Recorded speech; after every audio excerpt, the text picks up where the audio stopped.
Bonjour les amis, eh bien je vous salue en ce jour de lundi, ce jour de la lune, et vous propose aujourd'hui un podcast sur le thème influentiel de Monsieur Macron.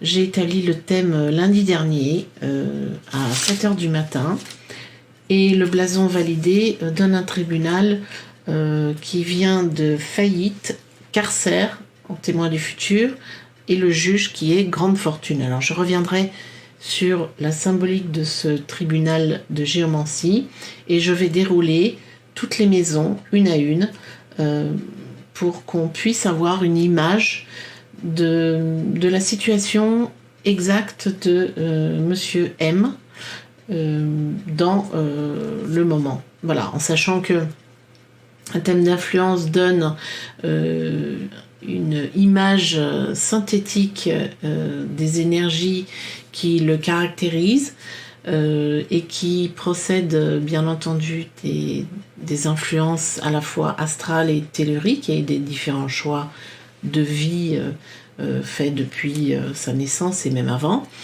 Voilà, la géomancie prend en compte tout ceci et elle donne une résultante à l'instant T, et qui bien sûr n'est jamais fataliste. Alors dans la mesure où ici je n'ai pas d'interaction directe avec le consultant, puisque c'est un thème établi pour avoir une cartographie des forces qui caractérisent toutes ces décisions prises, eh bien je n'aurai pas le retour. Donc je vais donner à chaque fois les aspects symboliques. Alors on va commencer tout de suite et puis ensuite je vous donnerai le résultat. Alors en maison 1, on a la figure de joie qui repasse dans la maison 3 de son thème, c'est-à-dire la concrétisation des choses de l'esprit. Et pour le moment, on a quelqu'un qui est dans la joie, dans la satisfaction de ce qu'il réussit à entreprendre, et on peut bien le comprendre, puisque pour le moment, toute sa politique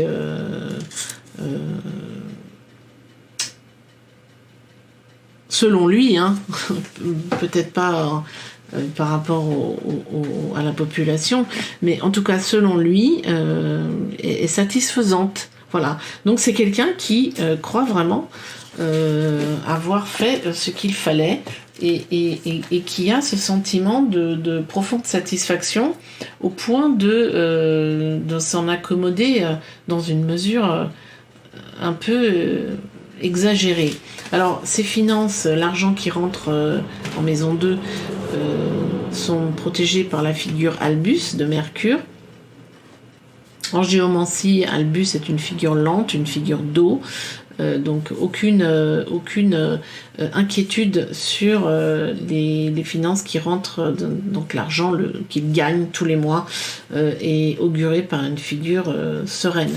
Là où c'est plus problématique, c'est sa figure présente en maison 4 qui est tristesse, dépression, et qui pourrait augurer une forme de tristesse, une mélancolie. C'est-à-dire que ce lieu où on vit, ce lieu où on réside, nous rend dans une profonde mélancolie.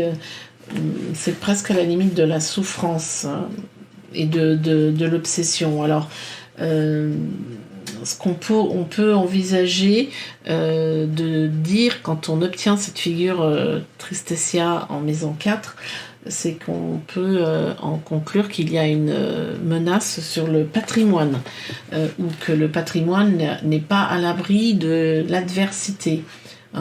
On est soumis dans ses actions par une nécessité qui se relève impérieuse et à laquelle on est tenu de se soumettre. Voilà. Et c'est même vécu de façon très pénible pour lui. Alors, est-ce qu'on parle de l'Élysée ? Possible. Voilà. Ensuite, en maison 5, on a la figure tête de dragon qui repasse dans la maison 9, c'est-à-dire que tous les projets de déplacement à l'étranger à venir, puisqu'un blason d'influence est valable dans les 2 à 3 mois, on est sur les énergies de l'hiver. sont très bien augurées. Donc il est, dès qu'il sort du lieu où il vit, il est beaucoup plus dynamique, optimiste, et c'est comme s'il allait à la rencontre de son inspiration dans le mouvement, dans les voyages à l'étranger et dans les projets en lien avec l'étranger qui pourraient être mis en place en ce moment.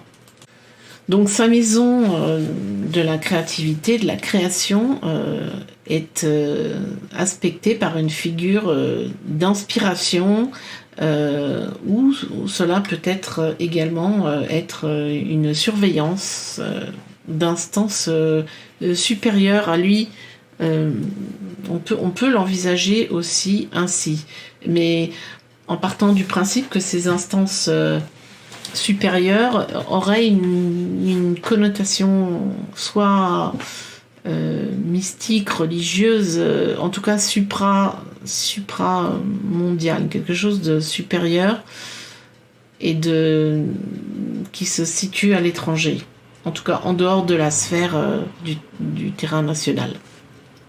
Alors ce qui est très intéressant, ensuite on voit une forte indécision marquée dans sa maison 6 qui repasse en maison 7, puis en maison 10 et au final en maison 12. Alors cet aspect de la figure Via, qui est quand même une figure de dynamisme mais de forte indécision, est lié à un très grand hasard, a un aspect ici carré très, très impressionnant.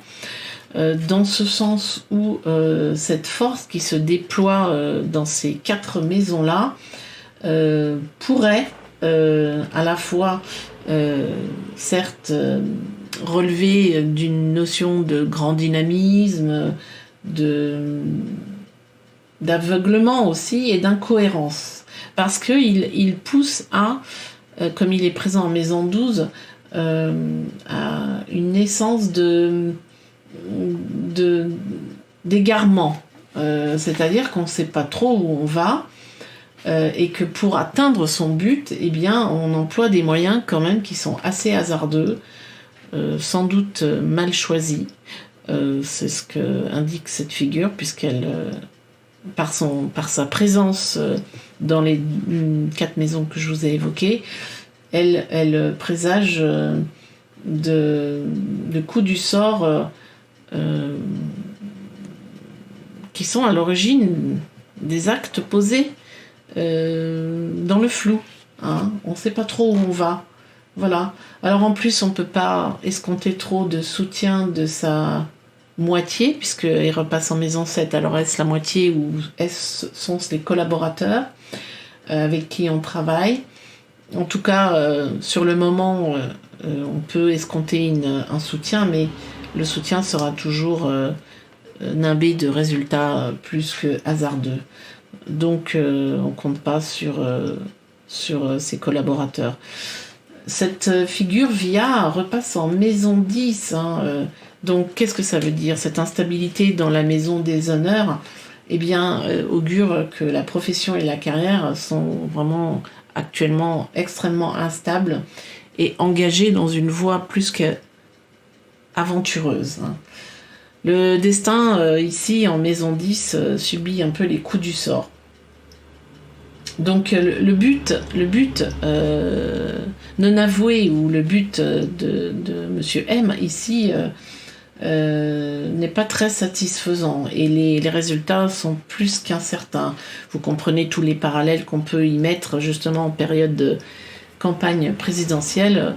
Peut-être qu'il se pose la question de se représenter. Il est possible qu'il ne se représente pas, effectivement. Ça pourrait expliquer cette indécision dans l'annonce de sa représentation. Peut-être. Alors, en maison 8, on a la figure Puella. Alors, qu'est-ce que ça veut dire? Ça veut dire que une transformation arrive très prochainement, et si vous relisez le blason que j'ai fait pour l'année 2022 pour Monsieur M, on voit bien qu'il y a une forme de sursis, un sursis, c'est-à-dire qu'il va y avoir une volte-face, je pense, hein, au mois d'avril-mai, quelque chose une expérience qu'il va devoir vivre très, très mal, dans le sens où ça sera pour moi un échec. Mais malgré tout, l'été pour lui se révèle une opportunité pour rebondir et voir des changements agréables tout de même.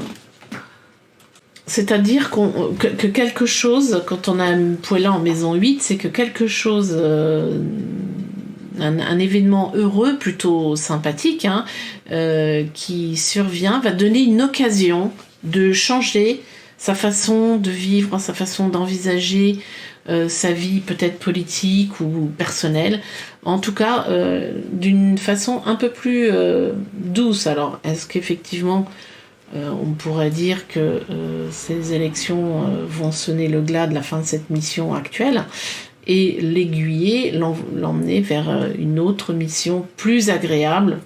Pourquoi pas? Ça pourrait être ça.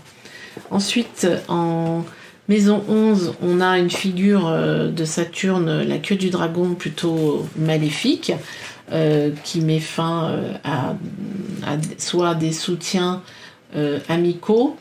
Donc ça voudrait dire qu'on ne peut pas compter sur ses amis, ou en tout cas se méfier d'eux, puisque chaque aide apportée serait avec une arrière-pensée sournoise, où c'est les espérances qu'on voit s'évanouir devant nous. Voilà ce qu'on pourrait dire un peu sur ce thème d'ambiance pour les 2 à 3 mois.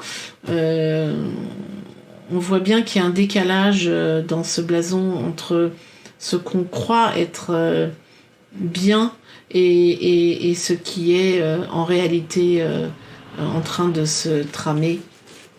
C'est-à-dire que les actes qu'on a mis et qu'on a ancrés dans la matière ne sont absolument pas en adéquation avec ce que, en l'occurrence ici, ce que le peuple attend, mais qu'on pense pouvoir rebondir et répondre à des objectifs beaucoup plus grands, peut-être viser des postes au niveau européen ou même mondial.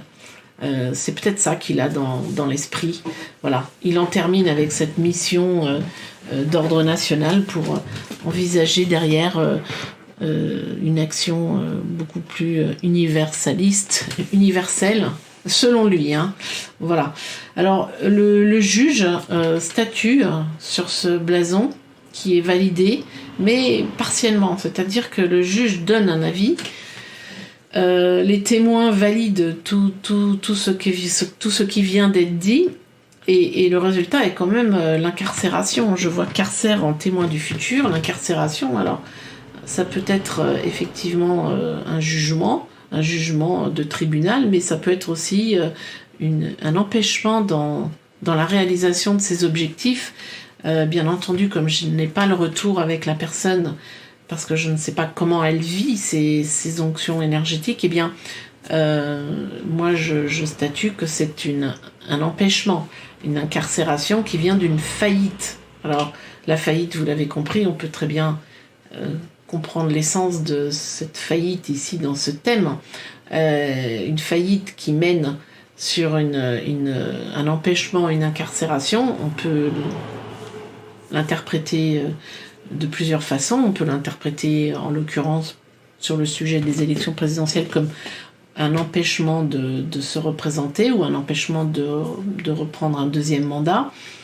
Et le juge étant de grande fortune, eh bien, plutôt que de statuer dans le sens positif, il accentue la sévérité de ces deux témoins. Donc attention, hein. Les choses peuvent être assez sévères par rapport à cette figure de carcère. Voilà. Ça peut mener à un emprisonnement ou un fort empêchement de réaliser tout ce à quoi on rêve. Alors voilà, en grossièrement, hein, ici, j'ai pendant 14 minutes parlé de ce blason à sens unique dans l'esprit de vous dire et de vous révéler un peu ce que ces maisons de géomancie peuvent donner comme explication sur ce qui est vécu dans ces domaines-là. Les maisons de géomancie sont les mêmes que les maisons en astrologie. Bien entendu, après, il est toujours intéressant en consultation d'avoir le retour pour affiner les interprétations. Alors effectivement les amis, je voudrais terminer ce podcast sur une note plus individuelle et qui vous concerne peut-être.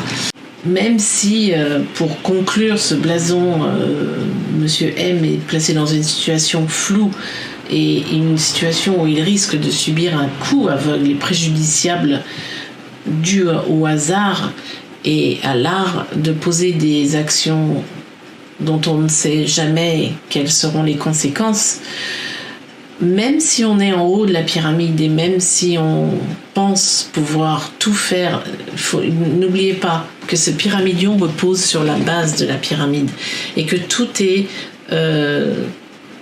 toujours à sa place. Vous êtes à votre place et si vous êtes parfois envahi par la tristesse, la mélancolie, la peur, si vous vous sentez, parce que effectivement nous vivons un moment exceptionnel, la vie nous donne une opportunité de transformer et de transmuter nos vies. Ce sont des opportunités. Alors si c'est vrai qu'elles peuvent vous plonger dans une mélancolie, de tristesse, des sentiments d'oppression, d'empêchement, eh bien, essayez de nommer ces sentiments qui vous envahissent, que ce soit de la haine, de la stigmatisation, de la discrimination, de la peur ou de la colère. Écrivez-le sur un papier et mettez en face ce qui en vous génère ce sentiment et qui se rapporte plus à votre histoire personnelle. Mettre en lumière ces aspects, ces aspérités obscures nous permettent justement de les transmuter. Et donc laisser entrer cette lumière qui va, si je puis dire, faire voler en éclats ces sentiments pour ensuite faire rejaillir votre lumière intérieure. Voilà. Écoutez, je vous souhaite une très belle semaine à tous et je vous donne rendez-vous pour un prochain podcast. Merci.